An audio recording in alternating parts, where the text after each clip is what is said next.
Hey guys, Taylor here, and today I'm back with another Division 2 video. Now in this one, I'm going to talk about some tips and tricks on how to level up to 30 as quick as possible. But yeah, as always, before I do jump into the video, I do just want to remind you that of course we are still hosting a giveaway this month, and that is for the chance to win a limited edition Pokemon Let's Go Nintendo Switch console. And to enter that giveaway, make sure you follow the link down in the description. But with that being said, let's get straight into it. So the very first thing you want to do, and I cannot stress this enough, as soon as you get the chance, come into the base of operations and go to the Quartermaster. Here you're given an array of perks to pick from and unlock with Shade Tech. Apart from unlocking the obvious, like the secondary skill slot or the secondary weapon slot, make sure you're picking up the XP bonus perks. Now there's 5 of these, and you can get bonus XP for the following: headshot kills, multi-kills, weak point kills, any tactical kills, and finally, bonus experience for surviving, whether that's solo or in a group.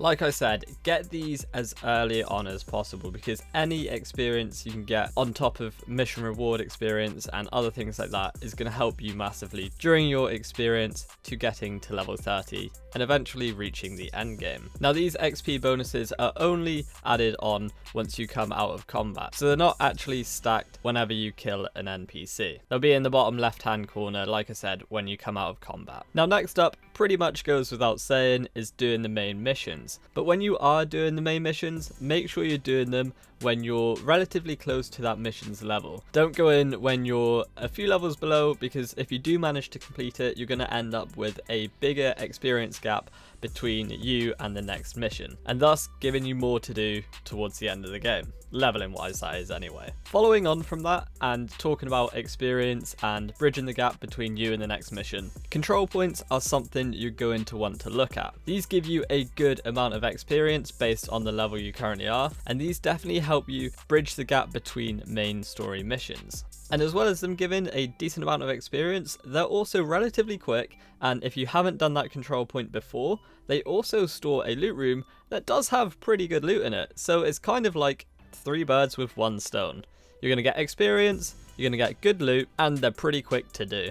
And if you don't keep on top of them and they're taken back from friendly hands, you can go and do them again and they will reward you with experience again. The only downside is you're not rewarded with that loot I talked about. Now as you do start progressing through the game and gradually leveling up, you're going to start unlocking different rarity gear. And when you start unlocking the superior gear, which is the purple gear, you're going to be able to apply mods to this. And there's one mod in particular you're going to want to look out for, and that's the increased kill experience mod. You apply this to your gear and it's going to give you a percentage increase to your experience gains. For example, this one that we've got here is a plus 5% increase to XP gains. Now if you're lucky enough, you could find 2 or 3 of these and apply them to the same gear piece, and you'll only gain more and more experience. So yeah, definitely keep an eye out for these, and when you do have them, make sure you equip them right away. The second to last tip I'm going to give you is to do with projects. Now projects are accessible whether you're in your base of operations or one of the many settlements. These projects are broken down into little tasks that you'll gradually do whilst you're exploring Washington DC. It could be donating materials to that settlement, or even donating gear you no longer use. Once you do tick off a project, not only are you rewarded with a blueprint or a bounty, but you're also rewarded with a nice chunk of experience. And these will definitely help you bridge that gap as well between the main story missions. And funny enough, a project was what got me from level 29 to 30 last night. So yeah, they're definitely worth doing.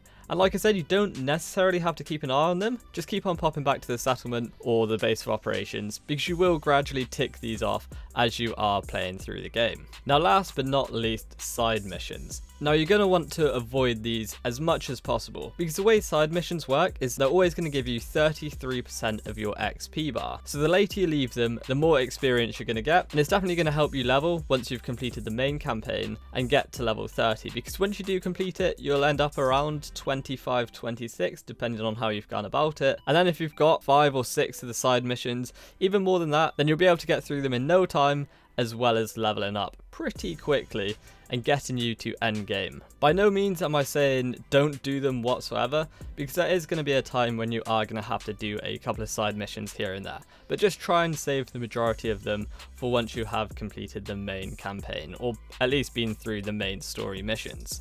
But yeah, that's about it for a few tips and tricks on how to get from level 1 to 30 as quick as possible, and then dive into the endgame of Tom Clancy's The Division 2. Thanks very much for watching, guys. I hope you enjoyed the video. If you want to check out some more awesome stuff from us here at Arekkz Gaming, then you should definitely try to catch TwoSixNine and Paradise Central streaming 6 days a week. You can find a link to the multi-stream in the description box down below. They play a wide range of games, and what's more, we also have the Endgame store. By watching their streams, you earn currency, and you can redeem that currency on the Endgame store for really cool prizes. Those can range from things like games, comics, and figures, all the way up to controllers, capture cards, and even consoles. So definitely drop by and become part of the community. Of course, if you enjoyed this video, then make sure you're subscribed and be sure to click on that little bell icon to turn on notifications so you don't miss our next upload. You can watch more videos by clicking on the options here, but once again, thanks very much for watching, take it easy, catch you next time, peace out.